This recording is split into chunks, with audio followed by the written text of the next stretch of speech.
नमस्कार,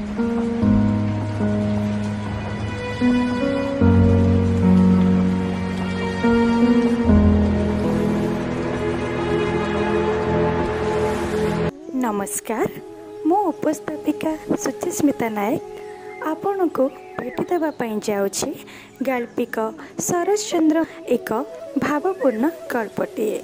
गल्पटीर शीर्षक धीवरर भाग्य। तेबे आसंतु शुणिबा।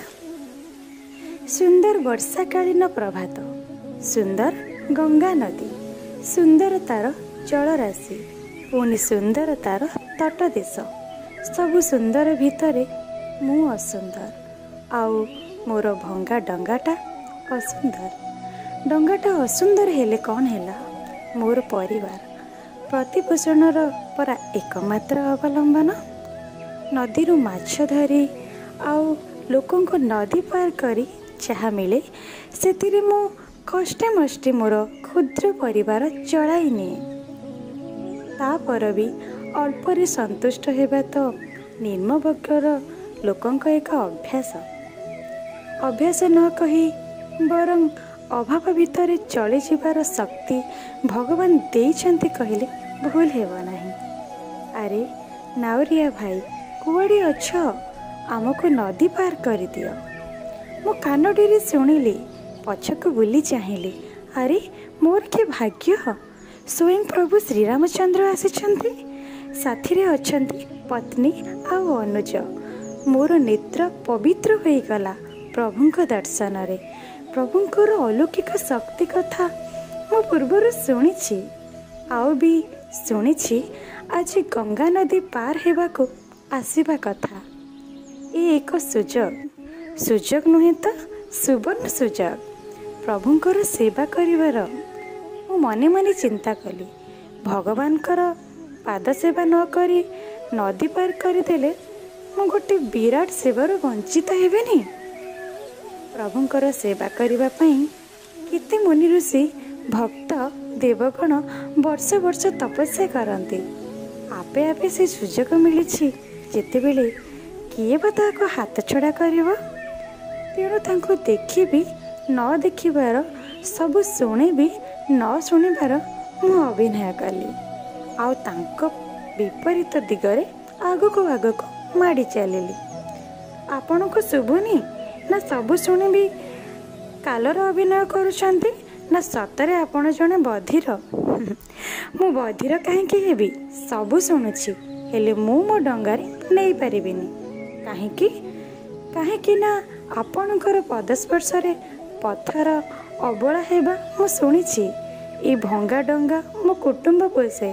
आपणक पदस्पर्श रे मो डंगा जदि नारी हेबो मु हेबी वृत्तिहीन। ना मु पारिबिनी। मु टिके अभिनय कली। मना करुछंती? मना करंतुनी। मना कले आमे पूर्ण गर्भा गंगा नदी पार हेबु किपरि? सहजे वर्षा दिन आउ चाली चाली क्लांत। सांगरे पुणी मो पत्नी जानकी आउ अनुज लक्ष्मण। आपण जेते स्वर्ण मुद्रा कहबे आमे देबु। आपण मते टंका पैसार लोभ देखाउछंती बाबू। मु सेपरी लोक नुहे। गोटे दिन रे कोटिपति होई जीवार स्वप्न भी मोर नाही। आपण शुणिथिबे गपटिए। गोटे दिन रे सबु सोना अंडा बिक्री करिवार लोभरे महिला जनक तार सोना अंडा दिया कुकुड़ा को मारिदेला। हेले पाइले कौन बाबू?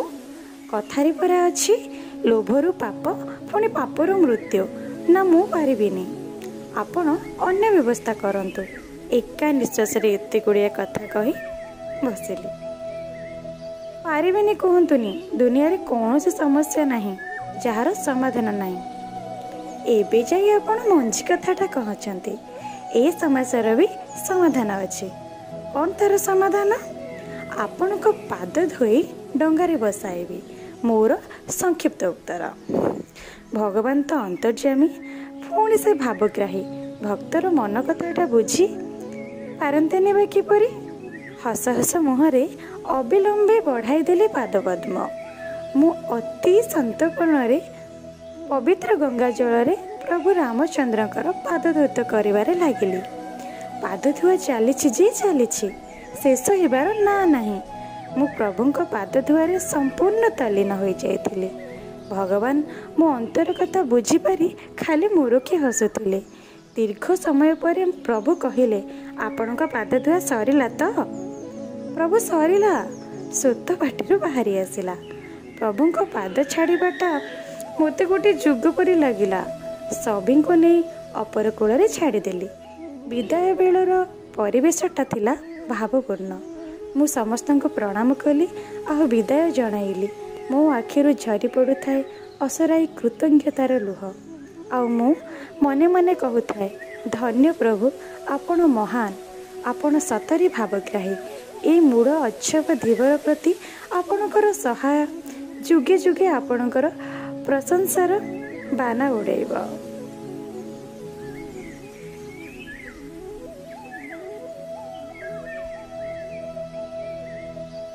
ବର୍ତ୍ତମାନ এই ଗଳ୍ପଟି ସମ୍ପୂର୍ଣ୍ଣ ହେଉଛି ଆଉ ଆଶା କରୁଛି ଆପଣମାନଙ୍କୁ ଭଲ ଲାଗିବ। ନମସ୍କାର।